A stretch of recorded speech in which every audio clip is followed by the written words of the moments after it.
Hi everyone, इस video में हम बात करने वाले हैं क्लेज़ेन कंडेंसेशन के बारे में। बेसिकली इस रिएक्शन में क्या होने वाला है, हमारा इथाइल एसीटेट की कंडेंसेशन रिएक्शन होती है और हमें बीटा कीटो एस्टर मिलता है। Now look at the ethyl acetate, ethyl and this one is a acetate group, right. और हमें इसकी कंडेंसेशन प्रोडक्ट हमें क्या मिल रहा है, beta keto ester. Now look at this one is our alpha carbon and this one is our beta carbon, right. Beta position पे ketonic group present है, that is why it is known as beta keto ester, beta keto ester, और इसे हम ethyl aceto acetate भी बोल सकते हैं। अब अगर हम इसके मैकेनिज्म की बात करें तो मैकेनिज्म में हम रिएक्शन में देख पाते हैं हमें दो चीज़ों की रिक्वायरमेंट है। Means first one is the strong base, second one is the acidic medium, right. तो ये जो हमारा स्ट्रॉन्ग बेस है, it will release ethoxide ion. Ethoxide हमारा आयन कुछ इस तरह से हमें मिलेगा, C2H5O-। मीडियम में C2H5O- रिलीज होगा और हमें पता है ये कि स्ट्रॉन्ग बेस की तरह बिहेव करता है, राइट। अब स्ट्रॉन्ग बेस है तो ऑब्वियसली ये कोई एसिडिक प्रोटॉन निकालना चाहेगा। एसिडिक प्रोटॉन क्या है, ये जो हमारा इथाइल एसीटेट है इसमें कार्बोनिल के एडजेसेंट में जो कार्बन है मीन्स अल्फा कार्बन है। अल्फा कार्बन पे जो हाइड्रोजन होता है that we know very well कि ये हाइड्रोजन एसिडिक होता है, okay.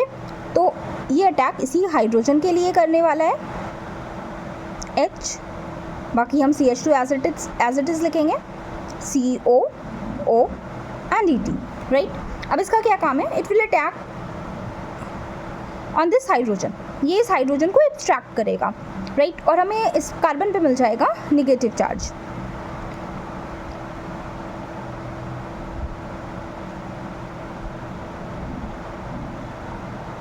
Right. So over here this one is our nucleophile, this one is our nucleophile. अब साथ में एज अ बाई प्रोडक्ट इस सिस्टम में हमें क्या मिला है, C2H5OH, मीन्स हमें एथेनॉल मिल चुका है। Now come to our next step, this one is our step 1, से come to next that is our step 2। अब स्टेप 2 में क्या होने वाला है, ये जो हमारा न्यूक्लियोफाइल है obviously it will attack on carbonyl carbon, ठीक है। अब ये जो न्यूक्लियोफाइल हमारा बना है ये कार्बोनिल कार्बन पे अटैक करने वाला है। We will have this ethyl acetate,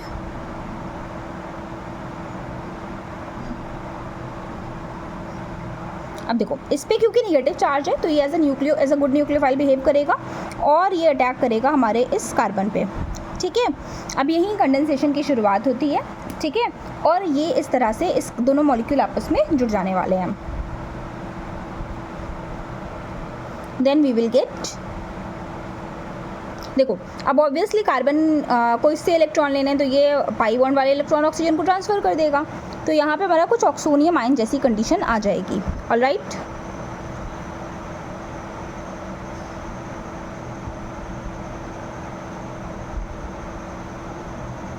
इसको हम ऐसे भी लिख सकते हैं COET, राइट। अब ये जो हमारा फॉर्म है this one is called oxonium ion, क्योंकि ऑक्सीजन पे निगेटिव चार्ज है, ऑक्सोनियम आयन इंटरमीडिएट है हमारा। Now come to our step 3rd.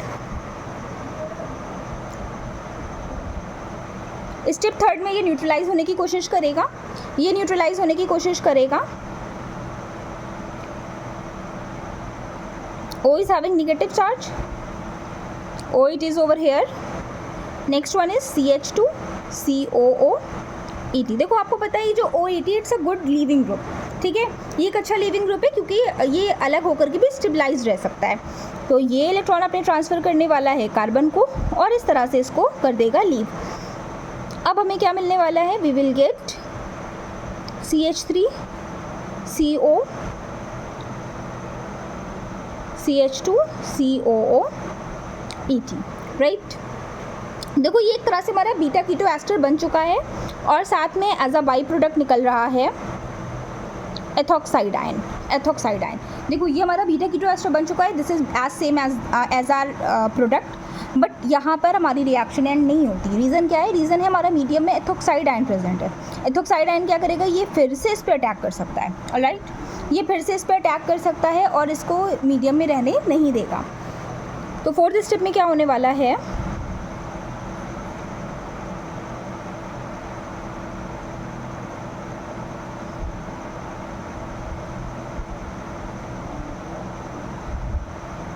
ये जो हमारा बीटा कीटो एस्टर बना था, अब क्योंकि मीडियम में क्या प्रेजेंट है, मीडियम में OET- प्रेजेंट है ना, एथोक्साइड आयन प्रेजेंट है। एथोक्साइड आयन क्या करने वाला है, एथोक्साइड आयन इसमें से एसिडिक प्रोटॉन को एक्सट्रैक्ट करेगा ये क्योंकि एक अच्छा बेस भी है और ये एक अच्छा बेस है ना, तो यहाँ पे ये एसिडिक प्रोटॉन हमारा ये वाला है।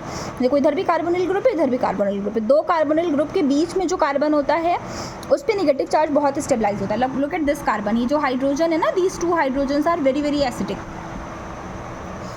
तो कुछ इस तरह से हमारा यहाँ पर निगेटिव आयन फॉर्म होने वाला है। दिस H3,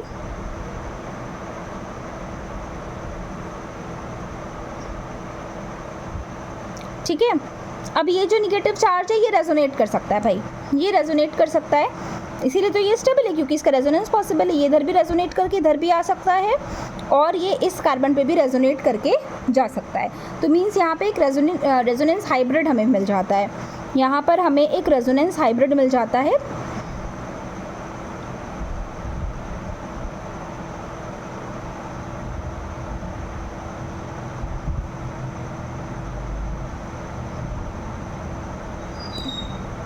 ये निगेटिव चार्ज ऑक्सीजन पे भी आएगा, इस कार्बन पे भी आएगा और इस कार्बन पे भी आएगा। तो हम कह सकते हैं कि ये इस तरह से रेजोनेंस हाइब्रिड हमें मिलने वाला है। ऑलराइट, और ओवल और मॉलिक्यूल पे आ जाएगा निगेटिव चार्ज। अब देखो, अब क्योंकि इस पर निगेटिव चार्ज है तो ये स्टेबलाइज ऑब्वियसली नहीं है। अब हमें इसको स्टेबलाइज करना है, ठीक है। अब हमें इसको स्टेबलाइज करना है। Now come to our final step. अब फाइनल स्टेप में हमारे पास जो ये कंपाउंड है, ये जो हमारा रेजोनेंस हाइब्रिड है,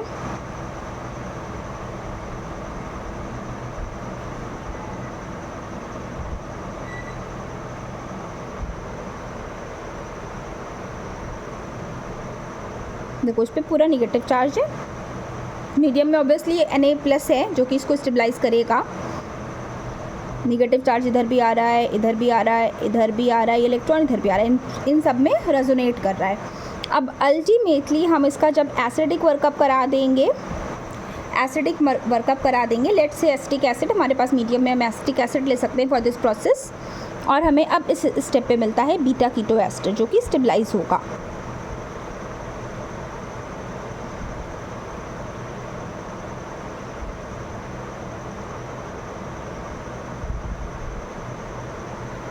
सो that's all about Claisen condensation. Basically ये रिएक्शन हमारी बहुत ज़्यादा यूज़फुल होती है for the purpose of chemical synthesis in pharmaceuticals. Thank you so much for watching.